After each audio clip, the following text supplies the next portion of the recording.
আমি জানতাম শ্রাবণ মাসে তারকেশ্বরে ভিড় হয়, কিন্তু চন্দনেশ্বরেও যে এত ভিড় হয় আমি আগে জানতাম না। তো মানুষ ঠাকুরের কাছে মানত করেছিল, অনেকের আশা পূরণ হয়েছে বলে তারা পুজো দিচ্ছে। শ্রাবণ মাস বলে কথা, ভিড় তো হবেই।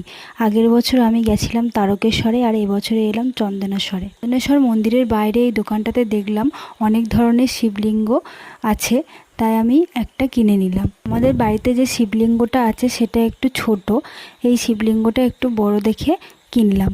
কোথাও গেলে না আমার মনে হয় যে কোনো একটা কিছু কিনে নিয়ে যাই স্মৃতি হিসাবে, পরে এটা দেখে ভাববো যে না আমি ওখান থেকে নিয়ে এসেছিলাম। তোমরাও কি এরকমটা করো বন্ধুরা? তাহলে কমেন্টে জানিও। আর হ্যাঁ, তোমাদের তো বলা হয়নি আমার চন্দনেশ্বরের মন্দিরে কে কে গেছিলাম।